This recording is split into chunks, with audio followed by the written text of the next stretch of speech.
Assalamualaikum.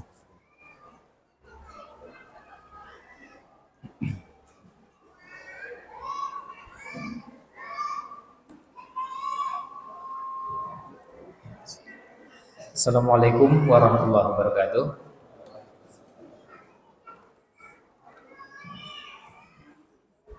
Alhamdulillahil karimir rahman, 'allamal Qur'an, khalaqal insana 'allamahul bayan. Asyhadu an la ilaha illallah wahdahu la syarikalah wa asyhadu anna Muhammadan 'abduhu wa rasuluhu alladzi kana khuluquhul Qur'an. Amma ba'd, Bapak Ibu sekalian yang saya hormati, alhamdulillah kesempatan pagi menjelang siang ini kita bisa hadir di masjid yang mulia ini, di Masjid Agung Sleman, untuk sama-sama belajar. Sebelum lanjut, saya mau tanya Bapak dan Ibu sekalian, suaranya jelas nggak, Pak? Jelas, ya. Alhamdulillah.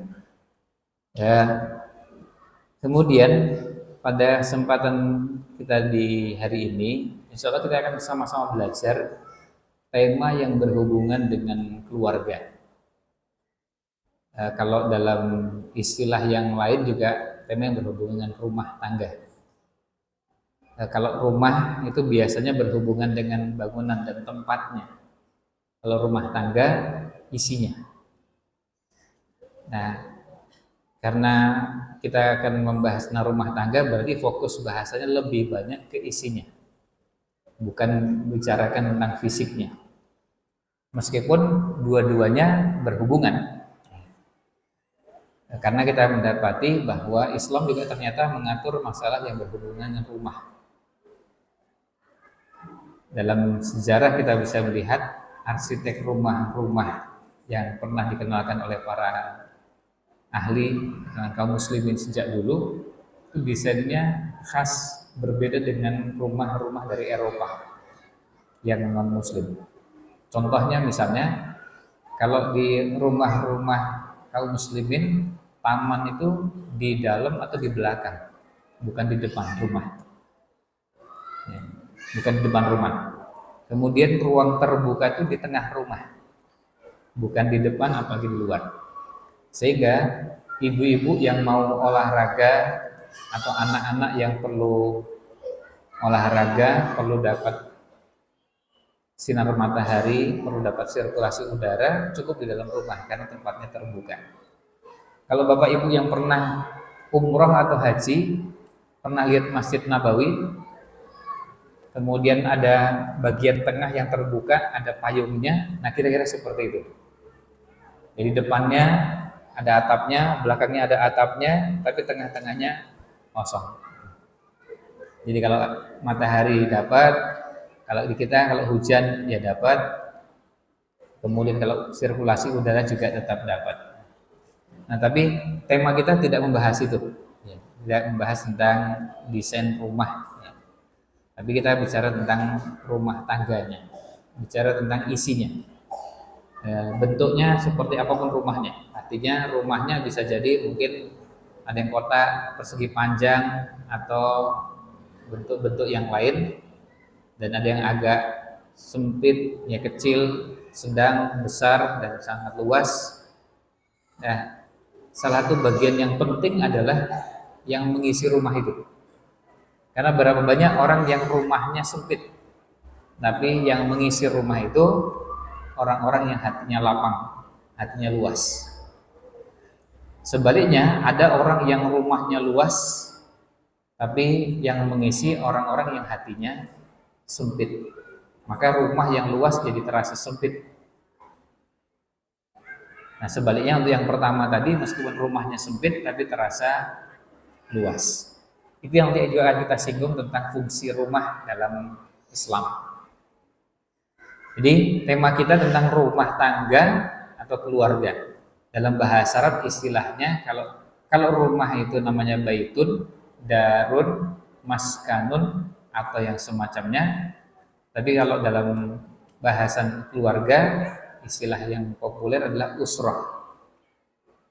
Ya, usroh itu artinya keluarga atau rumah tangga. Nah, pada pertemuan ini karena direncanakan atau diagendakan untuk dibahas secara berkala, pertemuan perdana kita ini fokus bahasannya kita akan mengangkat tema tentang pilar-pilar ketahanan keluarga atau pilar-pilar yang bisa menopang agar keluarga itu lebih tahan dengan terpaan berbagai macam persoalan rumah tangga yang muncul. Karena masalah rumah tangga itu, masalah keluarga, masalah yang tidak pernah habis.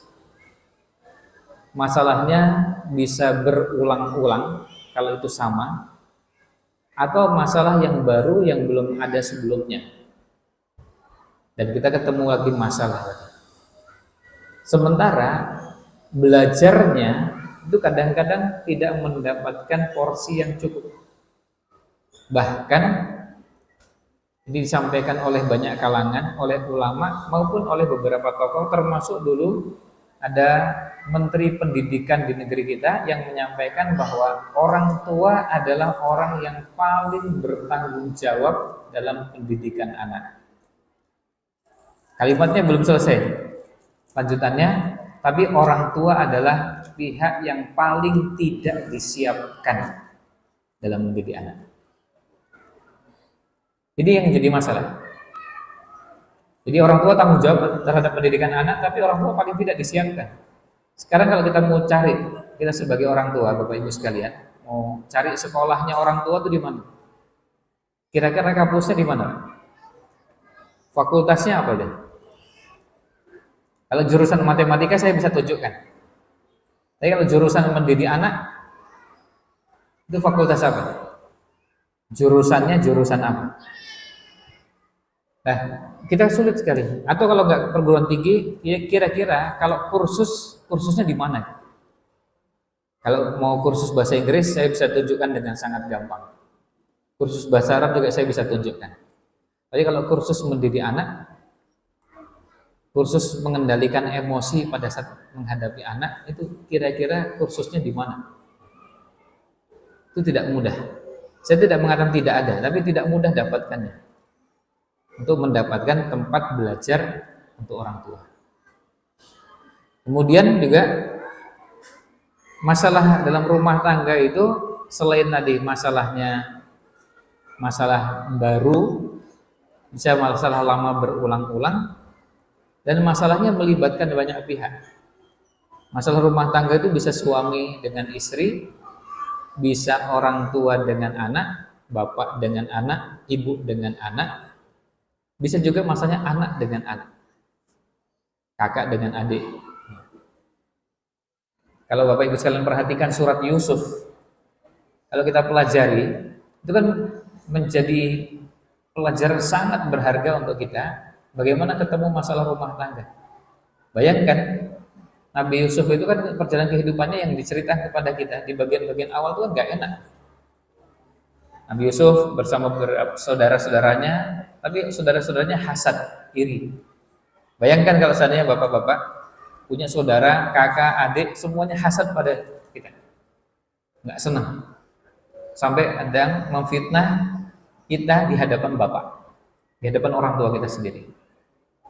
Dan nggak cuma dalam bentuk ujaran, sikap, sampai apa? Sampai berencana gimana caranya agar kita ini mati. Nggak enak sekali tuh. Ketemu saudara ini yang mencelakakan Nabi Yusuf kan saudaranya, kakak adiknya. Sampai kemudian dibuat, ya bajunya diambil, kemudian dibuat darah palsu. Katanya ini darahnya Yusuf, lalu disampaikan kepada bapak. Yusuf mati, dimakan binatang buas. Kemudian ini pakaiannya, ini darahnya. Nah, itu kan gak enak. Kemudian masuk ke dalam sumur, dan dimasukkan ke dalam sumur, kok apa enak? Kan jelas gak enak. Tidak lama berselang kemudian ada kafilah yang lewat. Nah, kafilah yang lewat ini membawa bawa barangnya masing-masing, kemudian lewat dan mendapati Yusuf dikeluarkan. Wah, lumayan, ada senang keluar, tapi ternyata dijual. Kan gak enak lagi tuh. Sekarang kalau kita punya handphone, terus handphone kita diambil oleh orang secara paksa lalu dijual, itu kan menyakitkan. Itu lebih menyakitkan lagi kalau orangnya yang dijual, bukan handphonenya. Nah kemudian nanti setelah dijual, sudah agak menggembirakan pembelinya penguasa. Ternyata apa? Ada masalah lagi dengan istrinya penguasa, sampai akhirnya dipenjara. Apa dipenjara enak? Ya enggak enak juga. Dan kemudian ketemu dengan masalah berikutnya. Artinya apa? Artinya itu menjadi pelajaran bagi kita, supaya kita tidak kaget dengan masalah. Para nabi dan rasul pun ketemu masalah, dan masalahnya kadang dengan orang terdekat, dengan kakak, adik, dan bertengkar dengan kakak adik bukan maaf ya. Kalau anak-anak di usia seperti ini, pas kebetulan alhamdulillah pas lewat jadi ada contohnya. Di usia belia seperti ini bertengkar, itu masih biasa bertengkarnya perebutan mainan, kemudian rebutan makanan, rebutan minuman, ada cara yang nggak cocok ketika menyajikan sesuatu, minta didahulukan dari yang lain, itu masih biasa. Tapi kalau bertengkarnya usianya seusia bapak dan ibu sekalian, itu kan pasti bertengkarnya bukan berebutan mainan, ya. Kecuali kalau mainannya yang agak besar ya, mainannya proyek, ya nilainya 5M, nah itu mainannya memang begitu. Atau yang baru-baru ini sedang rame katanya proyeknya di Freeport dihentikan gitu. Nilai proyeknya lebih dari 20 triliun. Nah itu mainannya itu, terus kemudian bertengkar, ya menyakitkan memang karena nilainya besar sekali. Nah, tapi ini semua Bapak Ibu sekalian, ini ada gambaran bahwa masalah rumah tangga itu masalah yang terus ada dan seperti tidak pernah berhenti. Sampai-sampai ini pernah saya dengan Pak Amin Rais waktu itu, beliau yang ngisi khutbah nikah, saya yang bagian ya saksi dan juga doa di Masjid Kampus UGM. Salah satu poin yang disampaikan adalah bahwa rumah tangga itu adalah kegiatan yang orang harus siap menghadapi masalah, dan ibadahnya, ini istilah para ulama, ibadahnya lebih panjang daripada ibadah-ibadah yang kita kenal, seperti sholat, ya, mulai toharoh, sholat, puasa, zakat, itu ibadahnya sedikit. Tadi subuh kita sholat, terus sudah selesai. Sekarang nggak sholat lagi. Kapan sholatnya? Nanti zuhur, itu masih lama, masih beberapa jam ke depan. Terus nanti setelah itu apa? Setelah itu dari zuhur ke asar masih ada beberapa jam lagi. Selebihnya sudah nggak ibadah, sholat. Jadi kalau ibadah dalam rumah tangga, ibadahnya dari mulai bangun tidur sampai tidur lah, ibadahnya panjang, makanya perlu kesabaran luar biasa. Nah, ini sebabnya kenapa materi ini dirasa penting, karena apa? Karena kita ingin memberikan paling tidak fondasi bagaimana kita menghadapi kehidupan rumah tangga dan bagaimana cara kita memandang kehidupan rumah tangga.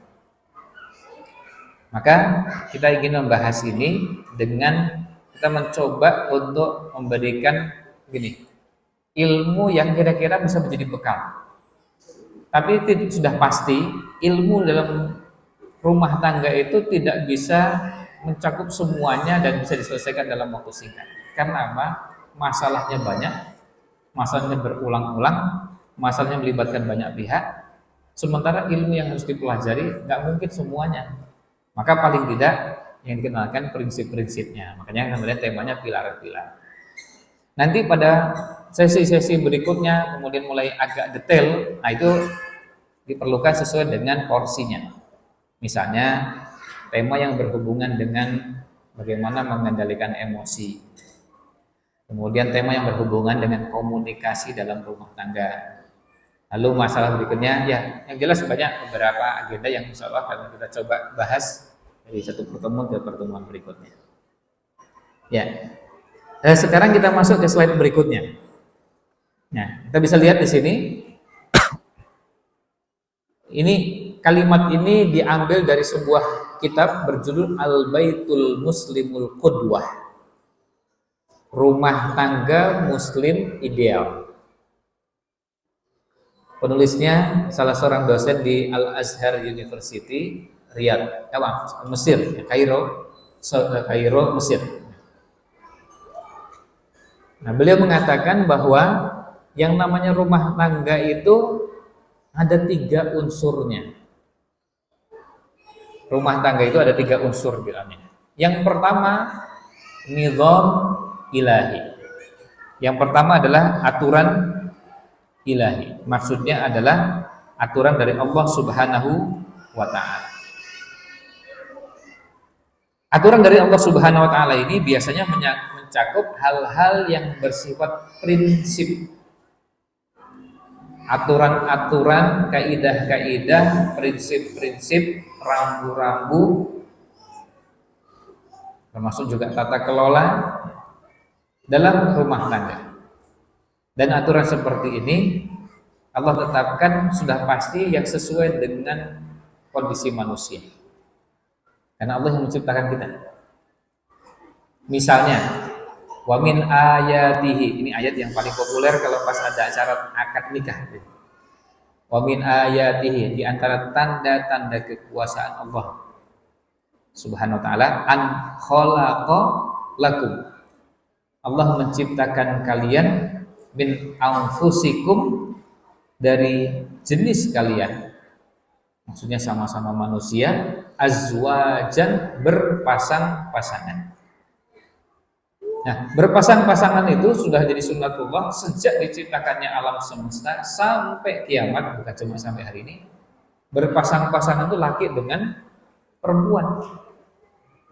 Maka itu menjadi aturan nizam ilahi yang nggak boleh dilanggar. Ketika dilanggar, bukan cuma persoalan dosa yang bisa berujung dengan kesengsaraan dunia dan akhirat sampai neraka, naudzubillah min dzalik, tapi juga yang berkaitan dengan fitrah yang ada, yang Allah tetapkan pada manusia,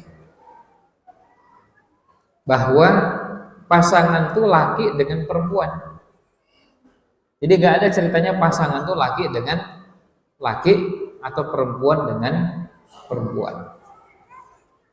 Itu yang kemudian dikenal dengan istilah LGBT, atau ada istilah lainnya perilaku, S-nya seksual, M-nya menyimpang.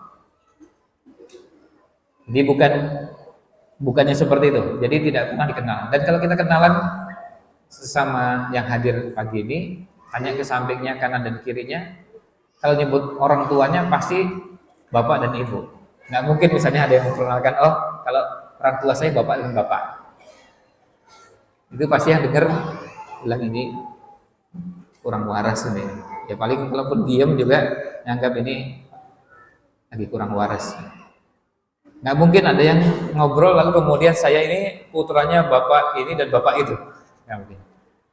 Jadi artinya jenis kelamin orang tuanya bapak dengan bapak, atau orang tua saya ibu dengan ibu, itu mustahil. Tidak ada satupun di antara kita yang hadir ini bisa menerima itu, dan tidak akan ada akal yang bisa menerima logika tersebut. Sehingga itu harus menjadi keyakinan yang tertanam dalam diri kita, termasuk nanti ditularkan kepada anak-anak kita. Ini bagian dari nizam ilahi yang harus ditanamkan. Kalau ada perilaku seksual menyimpang seperti itu harus diajarkan sebagai penyimpangan yang melanggar nizam ilahi, aturan ilahi. Dan ini harus disikapi dengan serius, dengan tegas. Karena apa? Karena ini bukan ruang orang boleh ijtihad. Kalau dalam bahasan fikih kita boleh berbeda. Misalnya ada yang subuhnya pakai kunut dan subuhnya tidak pakai kunut. Itu ulama berijtihad. Dari dulu sudah ada. Atau misalnya ketika Sami Allahu liman hamidah, kemudian Rabbana walakal hamdu, doa ketika i'tidal, setelah i'tidal mau sujud, begitu ke bawah mau sujud ada yang tangan dulu kemudian lutut, ada yang lutut dulu kemudian tangan. Kalau itu perbedaan pendapat yang memang dikenal dengan para ulama dan tidak bisa dipaksakan, tidak mungkin diseragamkan. Jangankan seluruh dunia, Sleman aja nggak mungkin. Itu nggak mungkin. Sleman kita seragamkan, pokoknya semua kaum muslimin di Sleman, muslimin muslimat di Sleman, semuanya harus seragam. Harus lutut dulu baru tangan, nggak boleh tangan dulu baru lutut. Bisa nggak? Nggak bisa. nggak bisa diseragamkan. Itu nggak usah sedunia, sesleman aja nggak bisa. Mau diseragamkan bagaimana? Mau dipaksakan? Nggak bisa. Mungkin ada perbedaan pendapat, sudah harus dibuka ruangnya. Tapi kalau dalam masalah yang tadi kita sebutkan, LGBT, itu nggak bisa kita berbeda pendapat.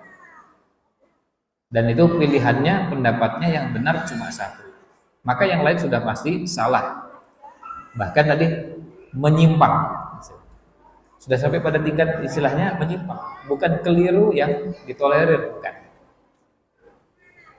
Kalau yang dalam fikih tadi yang tadi saya sebutkan, kita boleh memilih salah satu dan kita meyakini itu yang dianggap lebih tepat, tapi kita menghargai perbedaan pendapat. Kalau dalam LGBT nggak bisa.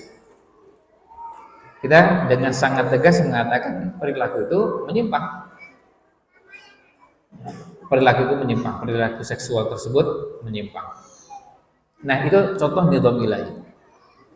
Kemudian untuk mendapatkan keturunan, ya jalurnya ya cuma satu, lewat pernikahan. Orang laki-laki suka dengan perempuan, perempuan suka dengan laki-laki, itu wajar dan normal. Lalu dilembagakan lewat jalur pernikahan. Memang wadahnya cuma itu, nggak ada peluang yang kedua, ketiga, sampai yang ketujuh. Di kalangan masyarakat jahiliyah dulu, ada berbagai macam bentuk pernikahan, mereka anggap itu nikah. Tapi caranya macam-macam. Modelnya macam-macam di zaman jahiliyah. Yang itu dalam nizam ilahi nggak dimasukkan pernikahan. Itu dikategorikan apa? Dimasukkan sebagai penyimpangan. Misalnya, karena ingin punya keturunan yang kuat seperti fulan, misalnya zaman jahiliyah ada orang-orang yang kuat seperti kelasnya kayak Umar bin Khattab. Terus gimana caranya biar istrinya hubungan dengan orang seperti itu, supaya nanti anaknya kuatnya seperti orang tersebut. Di masyarakat jahiliyah itu biasa-biasa aja, boleh-boleh saja. Tapi dalam nizam ilahi itu nggak boleh. Dalam nizam ilahi cuma satu, ya cuma dengan suaminya, siapapun suaminya. Tapi nggak mungkin dengan yang lain. Selain suami itu nggak ada ruang. Nggak terbuka kesempatan, kecuali nanti kalau sudah berakhir dengan perceraian dan berakhir masa iddahnya lalu menikah, itu pun tetap dengan menikah, bukan dengan hubungan di luar nikah. Itu sebabnya karena pemahaman kita tentang nizam ilahi, makanya kemudian kita mempersoalkan juga ketika ada waktu itu masih rancangan undang-undang P-KS, ketika salah satu pasalnya hanya mempersoalkan bahwa kalau hubungan itu dilakukan dengan suka sama suka dan tidak ada pihak yang melaporkan, maka tidak dianggap sebagai bentuk kesalahan, tidak bisa diperkarakan dan tidak bisa dibawa ke pengadilan. Karena apa? Dasarnya kan suka sama suka. Tetapi kalau ada pihak yang merasa dirugikan lalu melaporkan, nah baru bisa masuk pidana. Nah, kalau itu kan menamakannya itu apa? Ya menamakannya zina. Dan zina itu tidak dibatasi dengan umur berapapun. Termasuk yang dinamakan muqaddimahnya zina. Muqaddimahnya zina misalnya dalam bentuk tayangan, dalam bentuk tampilan-tampilan di poster, gambar, foto, termasuk video, tulisan, itu semua masuk dalam makna muqaddimah. Kita tidak mengenal ada istilah, oh ini untuk 17 tahun ke atas, 18 tahun ke atas, 21 tahun ke atas, bahkan 81 tahun ke atas pun nggak ada itu. Artinya kalau kemudian itu masuk kategori gambar yang dikategorikan gambar porno, tetap hukumnya haram. Kalau yang lihat kakek-kakek boleh nggak itu? Apa berubah jadi halal karena usianya kan sudah 81? Oh enggak. Meskipun 81, 91 sampai 100 tetap hukumnya haram. Tetap hukumnya haram dan nggak bisa berubah hukumnya menjadi mubah gitu. Atau agak turun dikit lah, agak haram, makruh gitu misalnya. Itu nggak ada. Ulama nggak pernah mengatakan itu makruh. Dan lebih parah lagi kalau sampai orang menghalalkan. Maka dalam Islam, dalam nizam ilahi, yang namanya penyimpangan seperti ini juga bertingkat-tingkat. Kalau ada orang suka dengan tayangan porno, itu masuk dalam kategori maksiat. Ini masuk kategori maksiat dan dosanya dosa besar. Tidak ada satu ulama yang mengatakan itu dosa kecil. Artinya kalau dosa besar nggak bisa terhapus dengan sholat yang dikerjakan, Jumatan yang dilakukan, puasa Ramadan yang ditunaikan, nggak ada. Semuanya nggak bisa menghapus. Hanya bisa dengan apa? Taubat. Dengan syarat-syaratnya. Tapi itu masuk kategori dosa besar yang beda dengan kalau kemudian orang menghalalkan tayangan porno. Apa salahnya nonton porno? Ketika menghalalkan itu kafir, murtad. Beda dengan yang pertama. Ketika orang menghalalkan sesuatu yang diharamkan, hukumnya murtad atau kafir. Orang menghalalkan zina, menghalalkan riba, menghalalkan semua yang diharamkan dalam agama, itu masuk kategori perbuatan kufur, membatalkan keislaman. Tapi kalau orang melakukannya dan dia menyadari, saya tahu ini dosa, tapi saya masih berat untuk meninggalkan. Ini masuk kategori dosa besar. Maka ketika kita bicara nizam ilahi itu turunannya banyak. Yang berkaitan dengan rumah tangga, berkaitan dengan zina, berkaitan dengan muqaddimah zina dan hal-hal yang terkait dengan. Oleh karena itu, ketika kita berbicara tentang nizam ilahi, tentu pembahasannya berkaitan dengan syariat secara umum, meskipun dipersempit pembahasannya yang berhubungan dengan kehidupan rumah tangga. Maka harus dibedakan antara orang yang melakukan perbuatan dosa dengan orang yang menghalalkan perbuatan dosa. Menghalalkan yang haram, mengharamkan yang halal itu masuk kategori perbuatan kufur. Meyakini yang haram jadi halal. Meyakini sholat 5 waktu itu tidak wajib. Meyakini zina itu halal. Itu masuk kategori pembatal keislaman. Orang bisa murtad, bisa keluar dari keislaman. Tapi kalau orang melakukannya dan menyadari, saya tahu ini dosa dan cuma memang saya berat ini, masih belum bisa karena sudah ketagihan, saya sudah kecanduan, saya sudah, nah itu tetap, tapi dia menyadari ini dosa. Saya tahu ini haram dan ini nggak boleh dalam syariat. Dan saya mengakui itu saya berbuat salah. Nah itu dosanya tidak sama dengan yang menghalalkan. Kalau yang menghalalkan keluar dari Islam.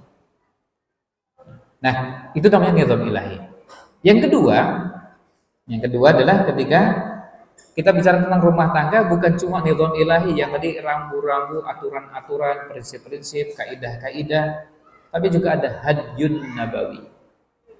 Hadyun nabawi itu artinya tuntunan Nabi Muhammad sallallahu alaihi wasallam.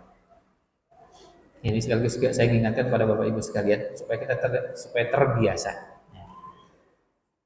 Beberapa ulama menegaskan bahwa mengucapkan sholawat setelah disebutkan nama Nabi Muhammad itu hukumnya wajib. Jadi itu perlu kita biasakan dan mengucapkannya bukan dengan di dalam hati atau mingkem, tapi dengan dilafalkan, diucapkan. Dan ini perlu kita biasakan supaya nanti kebiasaan ini juga selain itu bagian dari menjalankan syariat, yang kedua ini bagian dari keteladanan yang kita ingin tularkan kepada anak-anak kita. Jadi kita biasakan di setiap majelis, apapun majelisnya, kalau disebutkan nama Nabi Muhammad, lanjutkan dengan salawat sallallahu alaihi wasallam agar kita terbiasa menjalankan tuntunan. Jadi hadyun nabawi ini tuntunan, dan hadyun nabawi itu bisa sudah mulai masuk kepada hal-hal yang lebih detail. Hadyun nabawi bisa masuk pada hal-hal yang sudah lebih detail, tidak lagi hal-hal yang sifatnya umum. Misalnya, satu saja dalam kehidupan rumah tangga. Ini tentu misalnya banyak. Misalnya yang berhubungan dengan komunikasi Nabi Muhammad Shallallahu Alaihi Wasallam dengan istrinya. Kita belajar gimana sih cara beliau berkomunikasi. Ternyata komunikasi ada komunikasi verbal, komunikasi omong-omongan, dan ada komunikasi yang juga diwujudkan dengan bahasa tubuh. Bagaimana Nabi SAW berhubungan dengan istrinya? Ketika komunikasi dengan lisan, ada menyapa, salam, ketawa, senyum, menangis, itu bagian dari komunikasi. Tapi juga ada komunikasi dengan bahasa tubuh. Beliau setuju, beliau bergembira dengan raut wajah, kemudian beliau menangis, beliau marah, itu bagian dari komunikasi. Nah, khusus untuk bahasan komunikasi ini, ternyata ulasannya juga begitu panjang dan nanti ada pembahasan tersendiri berhubungan dengan komunikasi. Ada buku yang sudah diterjemahkan dengan bahasa Indonesia, judul asli berbahasa Arabnya Kaifa Amalahum Sallallahu Alaihi Wasallam. Bagaimana Nabi Muhammad Sallallahu Alaihi Wasallam berinteraksi dengan orang-orang yang bermacam-macam. Beliau berinteraksi dengan istrinya, berinteraksi dengan anaknya, berinteraksi dengan semua kalangan masyarakat. Kalau kita termasuk agak malas membaca, aja nanti nonton tayangan videonya atau cukup mendengarkan, karena kalau di YouTube kan bisa ditonton dan juga bisa cukup disimak, ya, didengarkan. Nah, tadi itu yang diumumkan oleh MC di sesi kajian-kajian, itu ada kajian rutin setiap Selasa ba'da maghrib sampai Isya dan online. Ya, Zoom, tapi juga direkam kemudian ditayangkan di channel YouTube. Channel YouTube-nya Ridwan Hamidi. Ada playlist khusus judulnya Seni Interaksi Rasul Sallallahu Alaihi Wasallam. Sekarang sudah 89 tayangan. Ya, sudah 89 yang sudah ditampilkan. Yang terakhir yang ke-89 itu interaksi Nabi Sallallahu Alaihi Wasallam dengan orang yang berbuat dosa dan maksiat. Kita membuka ruang. Kalau ada orang berbuat salah kemudian merasa berdosa, harus dibuka ruang. Kalau ingin bertobat, ahlan wa sahlan, kita senang sekali. Beda antara orang yang berbuat dosa, berbuat salah dan merasa bersalah, tentu kita harus membuka ruang seluas-luasnya dengan orang yang istilahnya mu'anid. Bukan cuma ngeyel, nantang gitu. Nantang syariat Allah SWT. Nah, tentu berbeda perlakuannya. Kalau orang berbuat salah, dosanya sebesar apapun, sejahat apapun, kalau mau bertobat, dibuka ruangnya. Nabi SAW pernah berhadapan dengan orang yang berbuat salah yang macam-macam. Ketika mau tobat, dibuka ruangnya. Tapi ada orang yang dosanya agak lebih kecil, tapi nantang-nantang. Nantang terhadap syariat, nantang terhadap Allah SWT. Nah, tentu berbeda perlakuannya. Karena yang satu sudah membuka diri ingin tobat, dan yang satu lagi, ya, saya sempat ditelepon oleh seorang, saya sendiri belum pernah ketemu, tapi yang bersangkutan cuma bilang saya dapatkan nomor Ustadz dari beberapa orang di tempat kami gitu. Saya mau konsultasi. Kalau orang seperti saya ini bisa diterima nggak kehadiran untuk saya tobat kembali? Saya baru keluar dari penjara. Saya sebelum masuk penjara ya saya melakukan kejahatan. Ya, lalu diceritakan kejahatan yang dilakukan. Saya profesinya dulu debt collector. Ya, kemudian suruh nagih, orang yang tagih lari ke kota lain, tak kejar, begitu kena ketemu tak tebas mati. Ya. Terus kemudian, nah itu lalu setelah itu kemudian di penjara saya masuk Islam. Kemudian saya bertobat dan seterusnya. Apakah ada yang bisa menerima kehadiran saya sebagai orang yang banyak berbuat dosa seperti itu? Tentu jawaban kita, ya terbuka ruangnya. Ya, terbuka ruangnya, orang berbuat salah, berbuat dosa, berbuat kejahatan. Bayangkan, hal ini cuma satu, dalam hadis 99. Ada orang yang sudah membunuh 99 orang. Jadi satu saja. Jadi 99. Yang 99 dalam hadis sebutkan masih dibuka ruang untuk bertobat. Meskipun dalam hadisnya disebutkan ketika yang 90 orang yang sudah membunuh 99 ini nanya kepada ahli ibadah yang nggak punya ilmu. Terus tanya, ada nggak ruang tobat untuk saya? Wah, ini kalau sudah 99 kan udah parah sekali nih. Akhirnya ahli ibadah yang kurang ilmu ini tidak membuka ruang tobat. Nah, orang ini kan kesel juga, lengkapi aja sisa 100. Ahli ibadahnya dibunuh juga. Jadi genap 100. Tapi setelah itu mungkin ketemu orang yang berilmu, lalu konsultasi dan menyampaikan keadaannya. Apa yang terjadi? Malah kemudian dimotivasi, dibuka ruangnya, dirangkul untuk mau bertobat dan akhirnya bertobat. Dan setelah bertobat itu kemudian disarankan pindah ke kampung yang lain.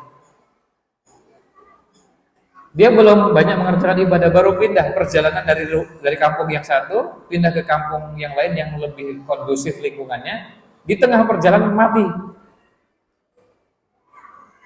Di tengah perjalanan mati. Terus kemudian apa yang terjadi? Malaikat kemudian mengukur lebih dekat ke sana atau lebih dekat ke sini. Akhirnya malaikat rahmat membawa, ternyata yang bersangkutan lebih dekat ke kampung yang dituju, kampung orang-orang yang dianggap lebih kondusif untuk menjadi orang baik. Bayangkan, dia belum banyak beramal, kejahatannya sudah pasti, membunuh 100 orang itu kan sudah jelas. Dan yang membunuhnya ini bukan berjihad, bukan berperang, bukan, ini memang kejahatan. Nah, membunuh 100 orang itu apakah kejamnya luar biasa. Nah, kalau yang 100 saja dibuka ruangnya untuk bertobat, maksud yang cuma membunuh 1 nggak dibuka ruangnya. Apalagi ada upaya untuk bertobat. Saya ingin memperbaiki, saya ingin dia belajar Quran, saya ingin akhirnya mungkin memperbaharui kebutuhannya. Bahkan sampai-sampai yang bersangkutan tadi malam Ustaz, jadi sedang mencari kerjaan dan dapat pekerjaan menjadi supir tapi nggak punya SIM. Nah, ngurus SIM-nya perlu biaya sekian gitu. Ngurus SIM-nya nih. Ada yang nawari pinjaman tapi pakai riba, saya nggak mau.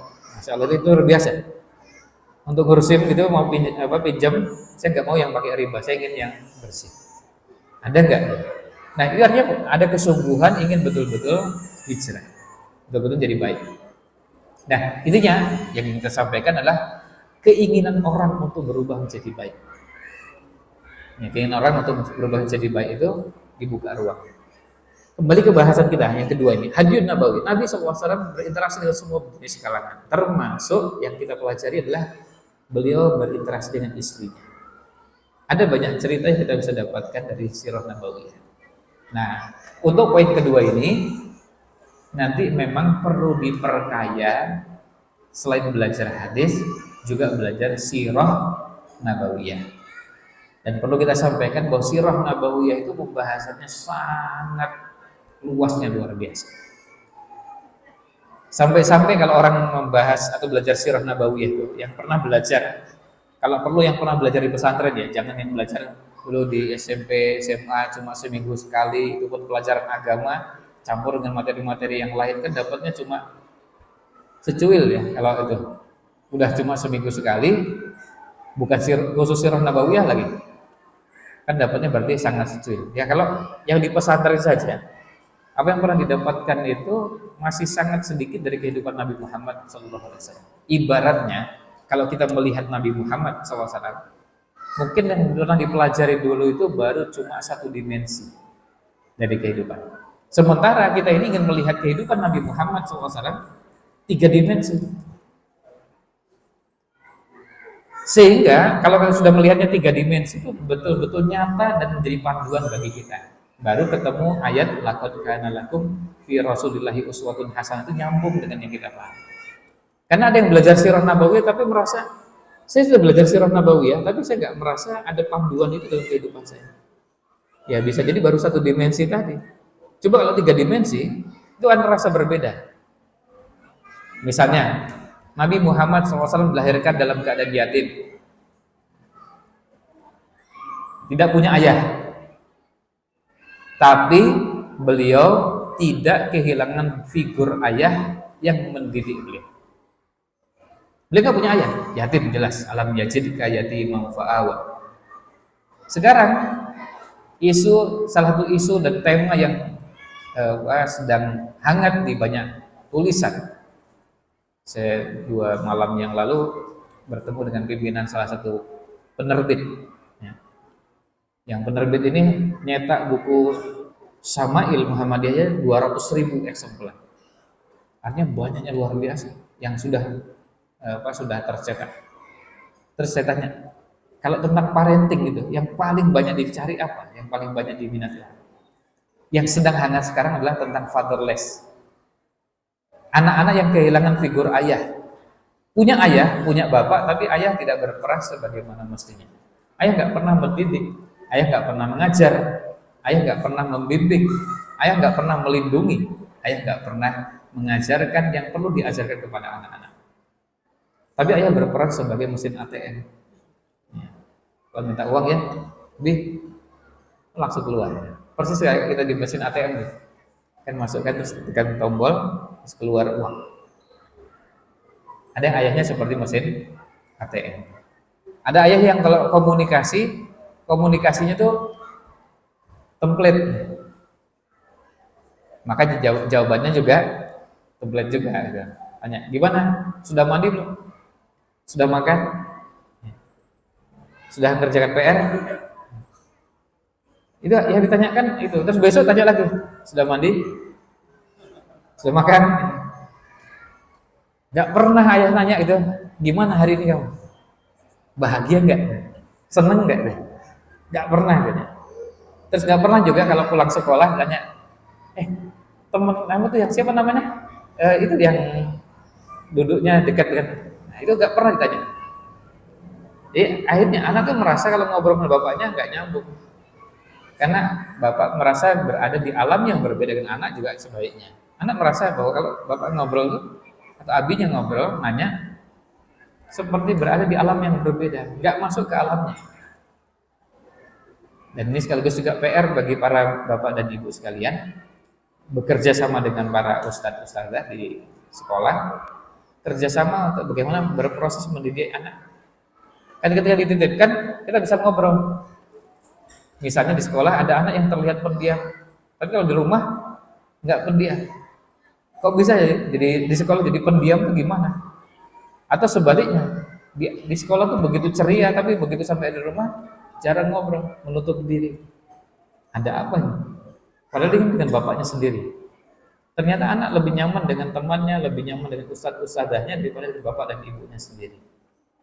Nah ini masalah-masalah seperti ini, ketika ini dibiarkan terus dalam waktu lama, ini tidak bisa dianggap sepele.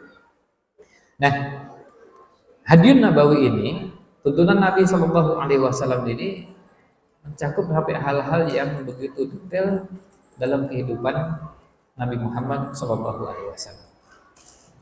Babnya misalnya berhubungan mulai dari berumah tangga, proses berumah tangga, mencari calon suami, mencari calon istri. Sudah mulai dikenalkan dan itu ada Hadiyun Nabawinya. Bagaimana memilih calon istri? Tunkahul mar'atu, wanita dinikahi karena apa? Karena cantiknya, karena kayanya, karena nasabnya, tapi juga karena agamanya. Nabi SAW pesan fadfar bidzatid din. Pilih wanita yang agamanya baik. Taribat yadaka. Kamu akan menjadi orang yang selamat. Tapi kalau istri nyari calon suami, kok ada tambahan? Idza ja'akum man tardawna dinahu wa khuluquhu. Jika datang kepada kalian orang yang laki-laki yang kalian ridho agamanya dan akhlaknya. Akhlak apa enggak bagian dari agama? Kok akhlak dipisahkan? Sementara pada saat cari calon istri, akhlak enggak disebutkan, cukup agama. Ini kan pasti ada sesuatu. Kenapa seperti itu? Ternyata salah satu hikmahnya adalah karena akhlaknya suami itu bisa cepat menular kepada istri. Dan kadang tidak sebaliknya. Contohnya misalnya, kalau suaminya cerewet, itu bisa nular kepada istrinya. Tapi sebaliknya istri yang cerewet itu nggak nular pada suaminya. Suaminya tetap anteng aja dia bener. Ini kok nggak nular? Istrinya pelit, suaminya tidak, atau sebaliknya. Itu bisa berbeda. Sifat-sifat dari suami kepada istri dan sifat dari istri kepada suami. Nah, milih agamanya baik itu seperti apa? Nah, itu baru prosesnya. Kemudian nanti berumah tangga sampai kemudian yang namanya akad nikah, walimah, malam pertama dan seterusnya. Prinsip sederhananya seperti yang disampaikan oleh Imam Bukhari rahimahullah taala dalam Kitabul Ilmi, beliau menyebutkan ada bab al-ilmu qabla al-qaul wal amal. Bab ilmu mendahului semua ucapan dan perbuatan. Artinya, dalam kehidupan rumah tangga itu ada ilmunya. Dan ilmunya itu harusnya mendahului amal. Kalau kita sebelum punya anak, idealnya kita sudah punya ilmu bagaimana ngurusi anak. Jangan sampai ilmunya itu dipelajari setelah punya anak baru dicoba. Akhirnya apa? Anak jadi bahan percobaan karena nggak ada ilmunya, dicoba-coba aja. Ya kalau anaknya lebih dari satu, akhirnya apa? Anak keempat sudah agak bagus karena korbannya ada 3. Kan kasihan itu. Dicoba begini nggak cocok, coba begitu nggak cocok. Karena apa? Karena nggak ada ilmunya. Ya, coba aja begini. Setelah 3 kali coba, oh ternyata yang cocok begini, anak keempat yang berhasil, bagus hasilnya. Karena apa? Karena sudah 3 kali coba-coba. Artinya kalau ibaratnya benturan itu sudah nabrak sana sini, sudah membentur kepalanya sana sini, baru setelah 4 kali sudah mulai berada di jalan yang benar. Nah, kita nggak ingin seperti itu. Kita ingin ilmunya dulu, baru diamalkan. Dan kata para ulama, dalam kehidupan rumah tangga juga begitu. Kita punya ilmu dulu sebelum berumah tangga. Kita punya ilmu sebelum nikah, kita punya ilmu sebelum punya anak, ilmu yang berhubungan dengan mendidik anak. Kalau sudah terlanjur gak apa-apa, ya kita bisa namanya istidrok. Kita bisa kejar ketertinggalan itu. Saya sudah terlanjur punya anak dan anak sekarang sudah lagi masuk di usia, ada yang masuk di TTA, masuk di MI, usia TK, ada yang PAUD, TK, SD, ya sudah nggak apa-apa. Sekarang sudah ada di hadapan kita, nah ilmunya dipelajari. Ada yang belum sempat diajarkan, ya sekarang kesempatan bagi kita belajar supaya punya bahan untuk mengajarkan kepada anak. Misalnya, Nabi SAW mengajarkan kepada kita dalam pendidikan anak yang namanya bahasa. Ada bahasa yang perlu dikenalkan kepada anak-anak. Orang tua semua kita, bapak dan ibu, abi dan umi punya tanggung jawab yang sama mengenalkan bahasa kepada anak. Karena apa? Bahasa itu bukan cuma alat komunikasi. Itu juga penting, tapi yang tidak kalah pentingnya bahasa yang kita miliki ini berhubungan juga dengan syariat dan ibadah. Sejak kecil kita kenalkan ada istilah wudhu. Anak tanya, wudhu itu apa sih? Gimana caranya wudhu? Oh gitu. Lihat prakteknya. Setelah itu apa? Sholat. Kemudian di bagian-bagian sholat pun dikenalkan. Oh ini rukuk. Rukuk apa ini? Sujud. Sujud apa ini? Salam. Takbir. Itu kan istilah-istilah. Anak harus dikenalkan. Dan hal-hal seperti ini orang tua bisa mengenalkannya tanpa menunggu nanti ustadz-ustadzah yang ngajar di sekolah ngajarkan. Anak bisa dapatkan langsung dari orang tua tanpa nunggu diajarkan sekolah. Meskipun nanti di sekolah akan diajarkan nggak apa-apa, tapi di rumah diajarkan. Kemudian apa? Itu baru toharoh dan sholat. Belum istilah-istilah yang lain berhubungan dengan kehidupan sehari-hari. Anak perlu dikenalkan dengan yang namanya aurat. Kalau bicara aurat nanti dikaitkan dengan malu. Kalau tersingkap auratnya, terbuka auratnya, maka dikenalkan dan mengajarkannya bukan cuma mengajarkan kosakata, tapi juga mengajarkan rasa. Anak dikenalkan, malu kelihatan auratnya. Anak kan mikir, malu kelihatan auratnya. Itu kan perlu mencerna itu. Dan itu bukan cuma sekedar pengetahuan, tapi dia dirasakan. Pas begitu terbuka, malu. Sehingga cepat-cepat menutup auratnya. Nah, itu bagian dari yang perlu dikenalkan. Jadi mengajarkan bahasa itu bukan cuma mengajarkan kosakata untuk berkomunikasi, tapi juga nanti berhubungan dengan ibadah, termasuk berhubungan dengan perasaan, rasa sedih, gembira. Yang kasihan kalau anak minim kosakatanya pada saat berkomunikasi susah. Maka orang tua harus introspeksi, segera mengajarkan kosakata yang cukup untuk anak. Dan kalau sudah anak-anaknya di TTA, MI, sudah pasti kosakata yang harus diajarkan nggak kurang dari 300 itu. Kalau 300 itu kan anak usia 3 tahun atau 4 tahun, itu 300 kosakata. Itu kalau sudah di usia MI, ya harusnya di atas 500 kosakata yang dikenalkan kepada anak. Supaya anak sudah terbiasa mau menceritakan. Ada anak yang kasihan mau ngomong tuh susah cari kosakatanya. Jadi kasihan mau menyampaikan sesuatu yang dirasakan. Jadi sebutnya sedih, gembira, kemudian kesal. Bagaimana makna kata-kata tersebut dimaknai dengan benar sehingga bisa mengucapkan dengan tepat. Dan ini juga ada seninya sendiri. Nanti pada usia ketika anak menjelang balik, ini pesan kepada Abi dan Umi yang anaknya di usia-usia menjelang balik, harus juga disiapkan dengan kosakata sekaligus menjelaskan istilah-istilah yang ada. Gimana kalau anaknya tanya tentang haid, karena putrinya? Gimana cara menjelaskannya? Padahal itu wajib dan harus dikenalkan. Dan kita nggak boleh mengenai tabu, iya. Masalah bahwa harus dengan adab itu udah pasti. Dan tidak menjelaskannya nggak boleh. Atau menjelaskan dengan cara yang salah juga nggak boleh. Ini, di salah satu akun ada salah seorang ustaz cerita katanya ada orang tua ditanya oleh anaknya. Pas dengar berita ada seorang wanita diperkosa oleh, kemudian tanya sama abinya, diperkosa itu apa? Dia menjelaskannya, begini aja lah. Tapi akhirnya mikir jelaskannya dengan cara yang ngawur. Diperkosa itu artinya dipecat. Waduh, ini kan pusing ini. Begitu abinya dipecat, di PHK dari perusahaan, wah abi diperkosa. Anak salah dapat informasi dari orang tuanya. Bukan begitu. Harus jelaskan, masalah jelaskannya harus pelan-pelan dengan cara tertentu, berdua, itu teknis, tapi harus dijelaskan dengan benar. Jangan sampai kemudian dibiarkan ada kosakata yang tidak dipahami oleh anak dengan cara yang benar. Dan istilah-istilah yang ada menuntut kita akhirnya belajar.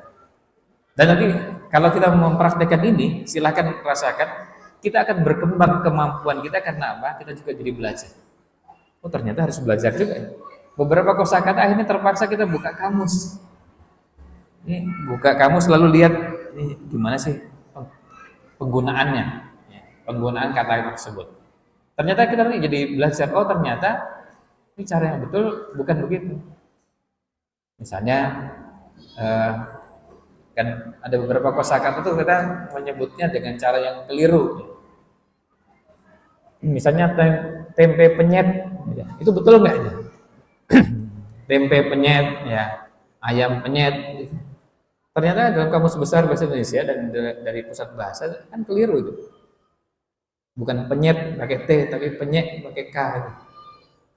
Juga, oh ternyata begitu tuh. Ya. Terus kemudian menyebutkan waktu 2 hari sebelum sekarang apa namanya?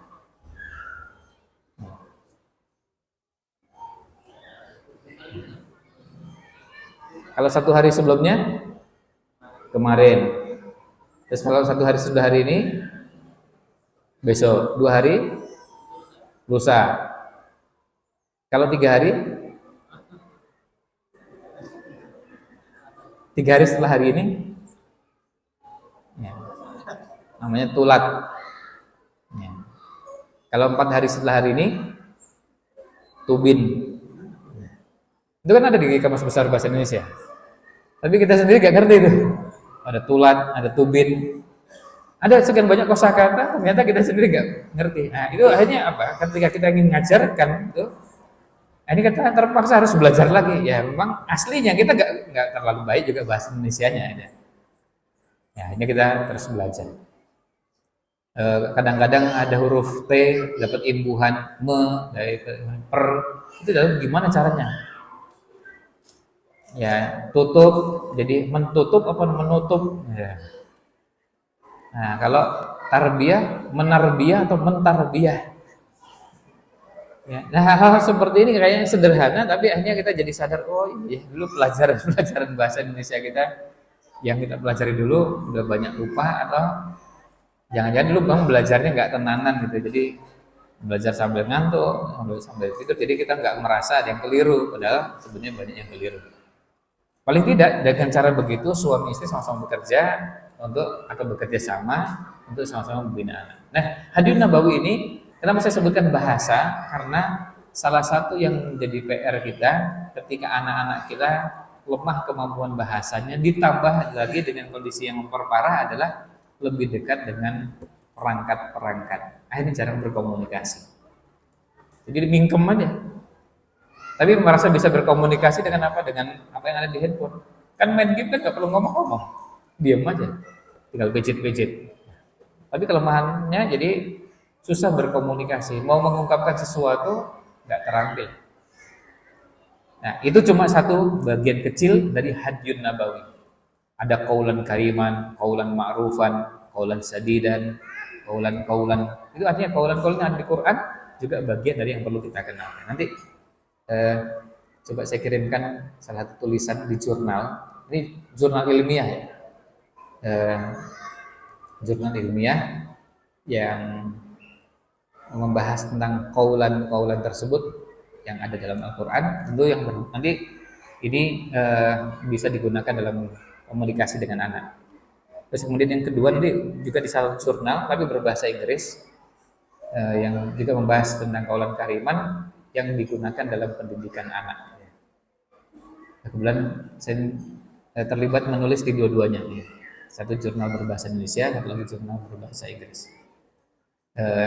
Bagian dari cara kita untuk mendidik anak dengan qaulan-qaulan tersebut. Nanti saya kirimkan lewat panitia, nanti bisa sambung ke komite dan ke para wali santri sekalian.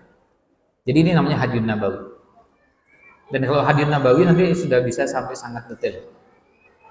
Bayangkan hanya untuk urusan yang sangat sepele sekali itu juga diceritakan kepada kita. Nabi SAW keramas, kan riwayatnya sampai kepada kita dalam hadis yang sahih.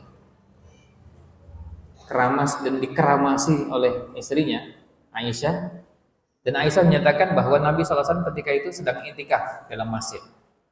Beliau membuka jendela, kemudian memasukkan kepalanya ke dalam rumah, posisi badan beliau di masjid, tapi kepalanya masuk ke dalam rumah.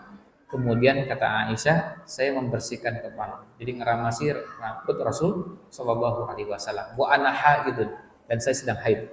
Kata Aisyah. Dapat pelajaran banyak di situ. Oh ternyata kalau wanita haid ya boleh juga bersentuhan dengan suami. Oh ya boleh. Contohnya hadis ini. Bahkan bukan bersentuhan sedikit, ini sampai keramasi kan, pegang-pegang kepalanya, kemudian rambutnya dan seterusnya. Dan kalau seperti itu sudah barang tentu juga kita bisa pahami. Ada komunikasi juga verbal, lisan. Kan nggak mungkin Nabi SAW ketika masukkan kepalanya langsung nggak pakai ngomong apa, artinya nggak ada bahasa apa-apa. Ya ngomong-ngomongan lah dikit di awal atau ngomongan selama dibersihkan, dan kemudian setelah selesai di akhir ada komunikasi. Bayangkan itu pada saat i'tikaf. Kata para ulama itu menjadi pelajaran, dan itu jadi salah satu tulisan di bulan Ramadan. Interaksi Nabi SAW di bulan Ramadan itu kepada Allah SWT, tapi juga kepada umat dan kepada keluarganya. Termasuk kepada keluarganya. Bayangkan sedang i'tikaf saja berkomunikasi dengan keluarganya. Sedang i'tikaf padahal. Di mana i'tikaf itu kan orang fokus beribadah. tidak disibukkan dengan macam-macam, tapi komunikasi dengan istri tetap dilakukan. Gimana caranya? Nah, sekarang bisa kita atur. Nah, yang harus diwaspadai kalau kita kadang-kadang terlalu banyak komunikasinya. Kebanyakan, nah yang kalau kebanyakan itu yang harus dikurangi. Contohnya misalnya pakai handphone begini, dikit-dikit buka lagi, kirim WA, pesan, motion begini, kemudian jadi lama sekali. Nggak usah lama-lama. Kan yang penting komunikasi dan bisa berkualitas. Itu namanya hadis nabawi. Banyak hal yang bisa dibahas. Kebersamaan Nabi SAW dengan istrinya yang sering kita istilahkan dengan ber ya. Atau bar ya. Jadi nobar, nonton bareng. Nabi SAW juga pernah nonton bareng dengan istrinya. Lalu mandi bareng. Beliau seperti kata Aisyah, dan ini semuanya menceritakan istrinya. Aisyah menceritakan, saya pernah mandi bareng bersama Rasul Sallallahu Alaihi Wasallam. Sampai-sampai setelah saya ceritakan hadis Nabi SAW bahwa Aisyah pernah mandi bareng bersama suaminya yaitu Rasul Sallallahu Alaihi Wasallam, apa komentarnya? Ada yang menyampaikan, saya seumur hidup belum pernah mandi bareng bersama istri. Ya kalau belum ya amalkan sunnah ini. Kata Imam Ahmad, kalau ketemu sunnah apapun usahakan pernah mengerjakan meskipun cuma sekali. Sunnah apapun. Jadi sunnah yang berhubungan dengan apapun, mau sunnah berhubungan makan, minum, bekam, potong rambut, apa saja yang berhubungan sunnah Nabi SAW, kalau kita dapatkan satu, amalkan. Karena ada yang mengamalkannya susah, perlu waktu, perlu tenaga, perlu biaya, perlu ini dan itu, ada yang berat, tapi ada yang bisa rutin. Contohnya misalnya makan pakai tangan kanan, itu tiap hari. Makan dengan 3 jari gimana? Kata para ulama, kalau pakai sendok, megang sendoknya yang 3 jari. Megang sendoknya 3 jari. Jadi bukan megang sendoknya 5 jari, tapi megang sendoknya 3 jari. Itu mengamalkan sunnah yang 3 jari tadi. Keluar masjid gini nanti, terus sendal tadi masih beraturan, tapi kan ya maaf ya, namanya juga di masjid begini kadang-kadang anak-anak lari, kemudian sendal kita tergeser.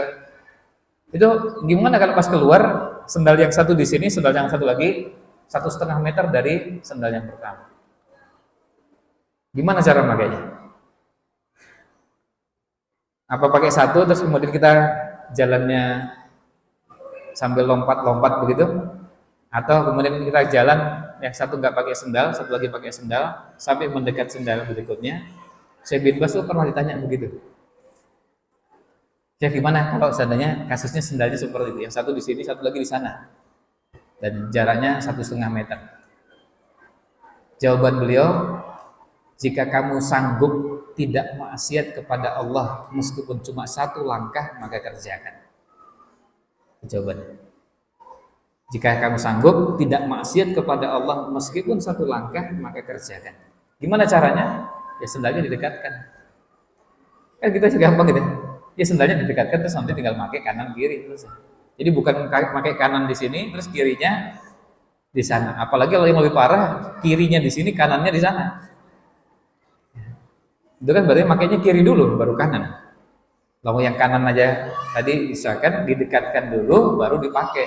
Jadi bukan pakai kanan dulu terus jalan tanpa sendal, nanti yang kirinya baru mendekat. Nah, bukan begitu. Dan banyak hal-hal yang lain yang juga kita dapatkan. Itu namanya hadyun nabawi. Yang terakhir suluk insani. Saya persingkat suluk insani ini. Suluk insani itu artinya perilaku manusia.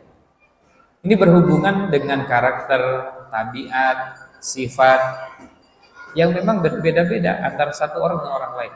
Sekarang kita bicara orang Jogja saja. Apa orang Jogja itu semuanya modelnya sama? Tidak. Ada orang Jogja yang bapak dan ibunya guru. Lalu dia mendapati orang tuanya, ini kalau bahasa bicara Jogja, secara biar lebih luas ya. Masyarakat Jawa lah secara umum. Ada yang bapak ibunya guru. Tiap hari masuk sekolah, ke kantor, ke tempat ngajarnya.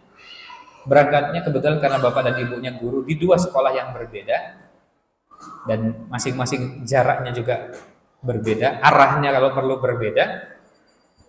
maka jam berangkatnya bisa berbeda.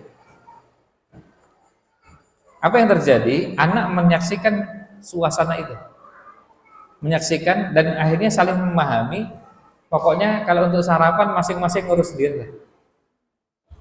Suami cuma disiapkan, pokoknya nasi sudah disiapkan di tempatnya, lauk disiapkan di tempatnya, kalau makan makan sendiri. Hanya ngambil nasi sendiri, lauknya kemudian makan sendiri. Istrinya juga begitu. Karena istrinya, kalau kebetulan suaminya kepala sekolah, sudah hampir harus sampai di sekolah jam 6. Sementara perjalanan dari rumah sampai sekolah 20 menit. Jam 6 sudah harus sampai di sekolah. Kan sudah kebayang berangkatnya jam berapa itu. Setengah 6 sudah mulai mengeluarkan motor. Nah, sementara istrinya ngajarnya hanya cuma 150 meter dari rumahnya, jalan kaki. Dan bukan kepala sekolah. Jadi berangkat setengah 7 masih nggak apa-apa. Dua yang berbeda, akhirnya apa? Makannya berbeda. Makan sendiri-sendiri, ngurus sendiri-sendiri. Anak dapat pelajaran itu. Sementara yang kedua, ada yang berangkat dari keluarga, bapaknya seorang pejabat, ibunya ibu rumah tangga. Kemudian ibu ini berkhidmat pada suaminya dengan cara apa? Setiap kali mau sarapan disiapkan dengan, bukan cuma disiapkan makannya, sampai makan disiapkan di piring dalam kondisi hangat. Kemudian lauk sayurnya disiapkan di hadapan sang suami, disodorkan di hadapannya. Kemudian setelah selesai makan, nggak usah mikir di ini, piring ditinggal di situ, nanti istrinya yang nyucikan. Terus minum disiapkan, dituangkan airnya. Mau berangkat, sepatunya sudah disiapkan di depan pintu, kaos kakinya diambilkan, tasnya dibawakan sampai ke depan pintu. Karena mau pakai mobil, pagernya dibukakan, mobilnya dipanaskan. Nah, ada yang istrinya seperti itu. Nah, kalau seandainya ketemu suami dengan istri dari keluarga yang berbeda, sama-sama orang, kalau perlu sama-sama orang Jawa, sama-sama orang Jogja, apakah berbeda? Itu namanya suluk insani. Ya berbeda. Bisa jadi ada yang berangkat dari keluarga yang pertama tadi, dia merasa biasa-biasa aja, makan ya makan aja. Ya. Sementara yang kedua enggak. Yang jadi masalah kalau suaminya dari jenis yang kedua tadi, rumah tangga yang kedua, biasa disiapkan, sementara istrinya dari keluarga model yang pertama tadi. Akhirnya istri nggak peka, masa makan, ya makan sendiri aja kan, ada piring ambil sendiri tempatnya. Nasi di sana itu kan udah siap itu di rice cooker, ambil sendiri kan, bisa nyambil. Nah, istrinya merasa apa? Ngambil sendiri kan bisa, nggak usah pakai disiapkan segala. Air minum itu galonnya ada, itu dispenser ada, tinggal ngambil sendiri. Itu apa nggak jadi masalah itu? Bisa jadi masalah. Suami merasa nggak dihargai. Masa saya nggak disiapkan makanan, nggak disiapkan? Karena suaminya dari keluarga yang modelnya yang kedua tadi, istrinya dari model yang pertama. Nah, ini namanya suluk insani, perilaku manusia. Ini nggak berhubungan dengan pelanggaran syariat, bukan, tapi kebiasaan yang muncul. Nah, itu yang berkaitan dengan suluk insani. Nah, ini yang jadi perbedaan yang kemudian harus dikelola dengan baik. Kalau muncul masalah, kadang-kadang masalahnya bukan di nizam ilahinya, bukan di hadis nabawinya, tapi persoalannya perbedaan karakter. Apalagi kalau sudah marah, kemudian suami bilang, ya harusnya ngerti dong. Istrinya bilang juga, ya suami juga harusnya ngerti. Ngerti gimana? Enggak diomongin, oh, ngerti gimana? Masing-masing merasa, ya harusnya ngerti. Harusnya ngerti itu gimana gitu. Enggak dijelaskan ngerti itu gimana. Ya harusnya tuh kalau kamu sebagai istri, Bu, yang nyiapkan makanan dan nasi itu ketika dihidangkan kepada suami itu hangat, jangan dingin. Ya. Kemudian air minumnya, nah ini kan penjelasan begini belum tentu dipahami oleh istri, karena istri merasa dulu bapak ibunya ya akur-akur aja deh. Makan ngambil sendiri, minum ngambil sendiri, terus setelah itu cuci piringnya sendiri-sendiri juga, ya nggak apa-apa dan akur-akur aja. Tapi di rumah tangga yang kedua nggak bisa itu. Oh, istri harus menyiapkan semua itu. Dicepak gitu, disiapkan semua sampai apa? Sampai suami berangkat, pagar ditutup. Nah itu kemudian istri bagian beres-beres rumah itu. Itu tadi nanti begitu suaminya pulang, istri model yang kedua tadi, begitu suami datang, bisa jadi segera bukakan pagar. Terus begitu mobilnya masuk, nutup lagi.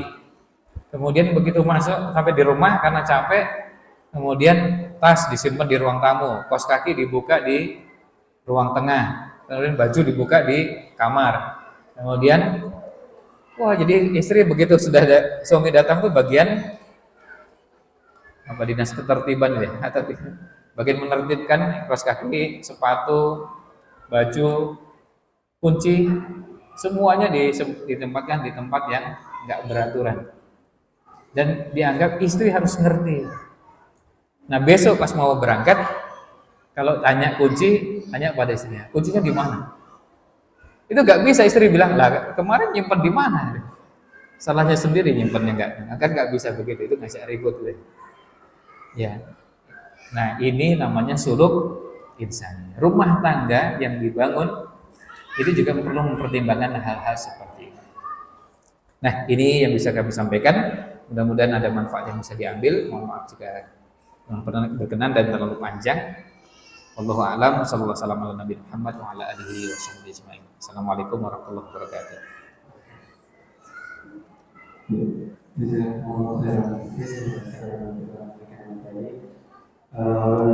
Sesi berikutnya adalah tanya jawab pada Bapak Ibu yang ingin menanyakan sesuatu bisa langsung mengangkat tangan dari Bapak. Kemudian yang awal silakan untuk tulis di kertas nanti saran sudah dibawa ke Bapak.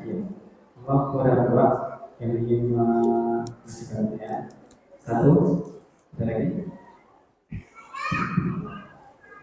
Oke.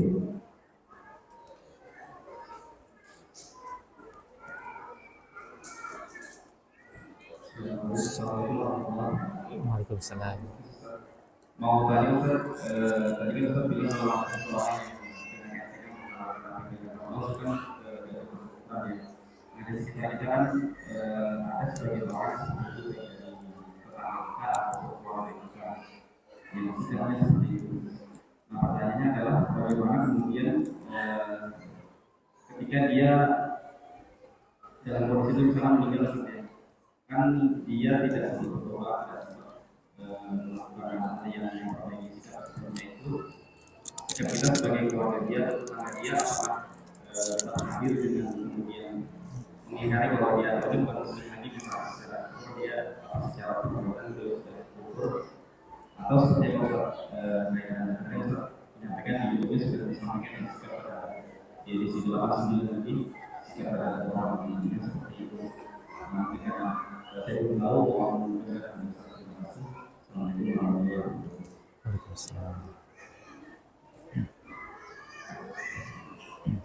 Ya, apa? Ya, jadi apa? Yang pertama ini, kita mensifati itu pada perbuatannya. Perbuatan masuk perbuatan kufur. Perbuatannya masuk pada perbuatan yang bisa membatalkan keislaman. Tetapi orangnya sendiri itu tidak serta-merta kita vonis dengan vonis kufur. Karena itu tergantung dari kondisinya. Ada orang yang melakukan itu karena saking awamnya nggak ngerti. Dan harus diajari, harus diberitahu, harus kalau bahasa agamanya namanya iqamatul hujjah, dipahamkan bahwa perbuatan itu bisa membatalkan keislaman. Sama seperti kalau kita lihat perbedaan pendapat yang dibahas tentang tidak sholat. Bahasa tentang tidak sholat ini, sebagian ulama berpendapat bahwa tidak sholat yang dikerjakan oleh sebagian orang. Ada nggak sholat, sengaja nggak sholat, karena malas-malasan, itu sebagian ulama menganggapnya perbuatan kufur, membatalkan keislaman. Meskipun karena malas-malasan, tidak karena ingkar. Alasannya, yang pikiran ulama termasuk Hayat Kibar Ulama, lembaga kibar ulamanya Saudi itu memilih pendapat tersebut. Syekh bin Baz, Syekh Muhaimin itu memilih pendapat bahwa mereka kufur, nggak sholat tuh. Nggak sholatnya bukan ingkar kepada kewajiban sholat, tapi nggak sholatnya karena malas-malasan, nggak mau sholat. Dasarnya adalah karena hadisnya. Hadisnya dengan tegas menyebutkan faman tarokaha faqad kafar. Al ahdul ladzi bainana wa bainahum as-shalah, yang menjadi pemisah antara kita kaum muslimin dengan mereka orang selain umat Islam adalah sholat. Faman tarokaha, siapa yang meninggalkannya faqad kafar, maka dia telah kafir. Kata para ulama yang pendapat ini, mereka mengatakan bahwa kalau mengingkari kewajiban itu nggak usah pakai hadis ini, semua mengingkari puasa, mengingkari zakat, mengingkari haji sudah kufur, perbuatannya masuk kategori kufur. Tapi kalau di sini disebutkan siapa yang meninggalkannya, artinya berarti ini meninggalkannya bukan karena ingkar. Kalau ingkar jelas-jelas. Jadi ini meninggalkannya sudah masuk kategori pembatal keislaman. Dan selama berabad-abad itu nggak ada ceritanya kaum muslimin nggak sholat. Makanya di beberapa buku fikih yang ada ratusan tahun silam itu nggak ada bahasan itu sampai dikatakan seandainya ada, karena di zamannya nggak ada kan, seandainya ada orang Islam nggak sholat, itu zamannya karena memang nggak ada itu, nggak mungkin terbayang ada orang Islam nggak sholat, karena beliau hidup di zaman itu nggak ada ceritanya orang Islam nggak sholat di zaman itu. Nah, kalau sekarang kita hidup di zaman yang orang Islam nggak sholat itu satu hal yang biasa, bahkan lumrah gitu ya. Maksudnya lumrah dalam artian bukan itu membolehkan, tapi itu biasa terjadi di masyarakat. Nah, jadi itu yang berkaitan dengan perbuatannya. Tidak semua, tidak serta merta yang bersangkutan seperti itu. Salah satu sebabnya adalah tadi, bisa jadi yang bersangkutan memang nggak ngerti, nggak paham bahwa itu termasuk pembatal keislaman, sehingga tidak serta merta diperlakukan sebagai orang kafir. Tidak serta merta diperlakukan sebagai orang kafir karena tadi saking awamnya. Dan di negeri kita, kalau sudah masuk bab yang seperti ini, kita berhadapan dengan kondisi umat yang betul-betul sangat awam dengan agama. Ya bayangkan, nggak usah memahami ya, menyebutkan saja susahnya luar biasa. Coba lihat beberapa video yang dibuat bukan cuma di Indonesia, di luar Indonesia juga ada. Orang ditanya tentang rukun Islam ada berapa, rukun iman ada berapa, kan jawabannya macam-macam. Kan pilihannya sebenarnya cuma satu, nggak mungkin jawabannya ada pilihan kedua kan. Tapi jawabannya macam-macam. Ada yang tanya rukun Islam berapa, dengan mantap 6. Juga bingung 6-nya, yang ke-6 apa gitu. Jadi saking awamnya. Dan waktu saya bertemu dengan Profesor Miftah Farid, beliau ketua MUI Jawa Barat pada saat itu. Beliau sempat menyampaikan bahwa kita ini belum tuntas mengajarkan rukun Islam dan rukun iman. Saya waktu itu susah mencerna itu, kok bisa belum tuntas mengajarkan rukun Islam dan rukun iman. Saya baru ngeh itu setelah menjalani kegiatan dakwah agak lama, baru paham, oh iya ternyata memang tadi saking awam. Ya, jangankan kalau mengerjakan tadi, nyebutkan rukun Islam saja nggak benar. Rukun Islam ada berapa, lalu apa saja, rukun iman ada berapa, dan apa saja. Cuma 2 itu saja. Dan kami pernah melakukan uji coba dengan bayangkan nyiapkan uang saat itu di awal tahun 2000-an. Ya, saya lupa 99 atau 2000. Di kota Bandung. Pernah di Jalan Cihamplas, kemudian di beberapa jalan yang lain. Di toko, kemudian di warung, di pom bensin. Disodori pertanyaan. Kalau bisa menjawab pertanyaan itu dengan benar, kasih uang 100.000. Pertanyaan sederhana. Sebutkan rukun Islam ada berapa dan apa saja. Rukun iman ada berapa dan apa saja. Bisa menjawab itu, langsung disodori dikasih 100.000. Nyiapkan uang, saya lupa berapa juta waktu itu, mungkin 2 jutaan ada. Itu yang ditanya lebih banyak yang nggak bisa jawab daripada yang bisa jawab. Maksudnya bisa jawab dengan benar ya. Kalau berusaha jawab banyak, tapi salah. Ada yang rukun Islam tuh bengong. 5 apa 4 apa 3 atau 6 itu sebagian bingung. Jadi akhirnya saking awamnya. Sehingga dengan kondisi seperti itu kondisi yang membuat kita berat untuk mengkafirkan yang bersangkutan. Itu poinnya. Sehingga kita tidak serta merta langsung kita perlakukan sebagai orang kafir. tapi perbuatannya masuk perbuatan kufur. Tapi orangnya tadi kondisinya bisa jadi beda-beda ya. Kita nggak tahu dan itu harus dipelajari satu persatu kasus per kasus sehingga tidak serta-merta kita langsung kita vonis dengan vonis tersebut. Nah, kemudian kalau secara pribadi boleh saja kita lebih berhati-hati, tapi secara pribadi, ya lebih berhati-hati. Sehingga misalnya gini, saya ini memilih berhati-hati, saya nggak menyolatkan fulan, tapi saya nggak umumkan, tapi saya memilih untuk tidak menyolatkan fulan. Saya dulu pernah ketika awal pulang dari Madinah, di akhir tahun 98, pas sholat di satu masjid kenal dengan ketua takmirnya, pas setelah itu kemudian ada jenazah yang mau disolatkan. Karena saya pendatang baru, terus beliau sampaikan nggak usah disolati. Itu terus saya malah diajak keluar sama ketua takmirnya. Saya diajak keluar terus diceritakan itu orangnya begini. Oh iya, artinya saya nggak ngerti. Kalau kita nggak tahu malah lebih enak kan? Jadi nggak tahu hukum zahirnya dia muslim ya sudah kita sholatkan.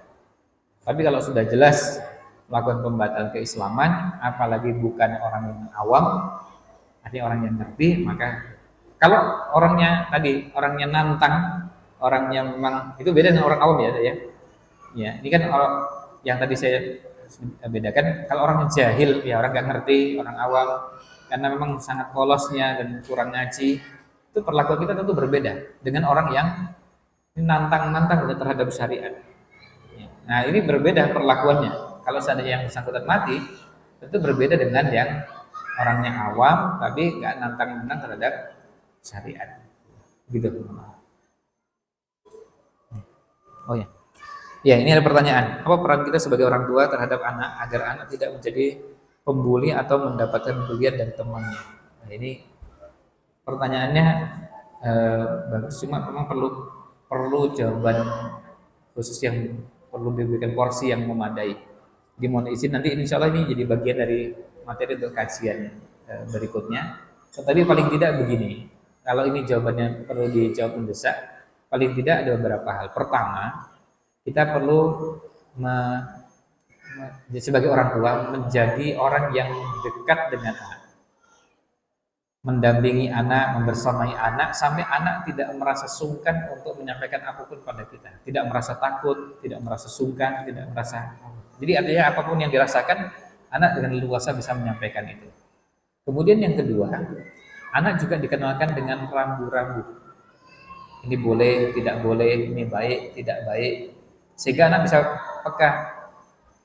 Misalnya ketika ujaran, anak dikenalkan ini nggak boleh diucapkan, nggak boleh mengucapkan pada temannya dengan kalimat ini, dengan kata ini dan itu, supaya tidak membuli temannya di kesempatan yang lain tanpa kehadiran kita. Nah, kemudian yang ketiga juga didoakan, karena jangan lupa bahwa anak itu juga buah dari doa-doa yang kita mintakan kepada Allah SWT. Yang keempat, kesolehan yang kita miliki, keteladanan yang kita berikan kepada anak di rumah. Anak kadang-kadang perlu dikenalkan, termasuk ketika anak bertengkar. Kadang-kadang perlu kita ceritakan. Kadang-kadang perlu kita ceritakan. Coba lihat, ceritakan kepada anak. Abi nggak pernah bertengkar dengan kakak dan adik. Umi juga nggak bertengkar dengan kakak dan adiknya. Jadi itu bagian dari cara kita mengenalkan bahwa kita ini saudara, kita ini bersahabat, berhubungan baik, dan hal-hal seperti itu kadang-kadang perlu dikenalkan supaya mereka melihat bahwa itu bukan cuma sekedar diucapkan, tapi mereka juga melihat suasana itu dan mereka hadir dan mereka merasakan. Ya, kemudian yang terakhir, kisah itu punya cara yang sangat efektif untuk menanamkan nilai-nilai kepada anak. Jadi kisahnya para sahabat, kisahnya para tabi'in, ulama-ulama Islam itu mengajarkan kepada kita banyak hal untuk anak-anak, sehingga semakin banyak kisah yang mengisi alam berpikirnya anak, mengisi hatinya anak, maka akan semakin banyak kebaikan yang bisa ditanamkan. Begitu sementara wallahu a'lam.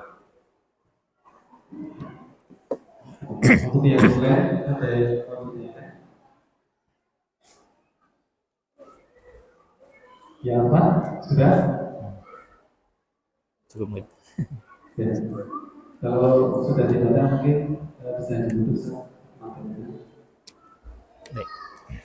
Ya, sebagai penutup kami menyampaikan pertama jazakumullah khairan pada semua Bapak Ibu sekalian yang meluangkan waktu untuk hadir di majelis seperti ini. Kemudian yang kedua, apa yang kita pelajari ini kita niatkan untuk bekal kita untuk menjalani kehidupan rumah tangga dan bekal untuk kita punya panduan dalam menjalani kehidupan rumah tangga yang kita niatkan menjadi ibadah.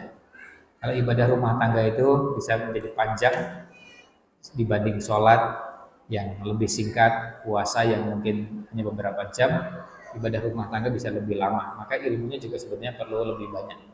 Tapi juga kita melihat peluang pahalanya juga bisa menjadi lebih besar. Kemudian yang terakhir, kita berharap mudah-mudahan Allah membimbing kita untuk bisa belajar mempraktekkan apa yang sudah kita ketahui. Karena sebetulnya banyak kebaikan yang sudah kita ketahui, tapi kadang-kadang kita belum termotivasi untuk mempraktekannya. Maka kita biasakan praktekkan apapun yang telah kita ketahui, sekecil apapun. Kalau kita misalnya mengajarkan kepada anak bahasa, ayo coba biasakan. Kenalkan bahasa yang baik kepada anak, sehingga anak bisa berbahasa yang baik pada teman-temannya, dan akhirnya membiasakan mereka dekat dengan ilmu, dekat dengan adab. Nah, maka kita biasakan coba praktekkan sebisa mungkin apapun yang telah kita dapatkan. Dan jangan berhenti belajarnya. Kalau hari ini kita belajar, insya Allah nanti pada kesempatan berikutnya kita belajar lagi dan belajar lagi. Kita tidak akan pernah berhenti untuk terus belajar sampai Allah menutup dengan ajal. Demikian, wallahu a'lam. Sallallahu alaihi wasallam ala nabiyina Muhammad wa ala alihi wa sahbihi ajmain. Assalamualaikum warahmatullahi wabarakatuh.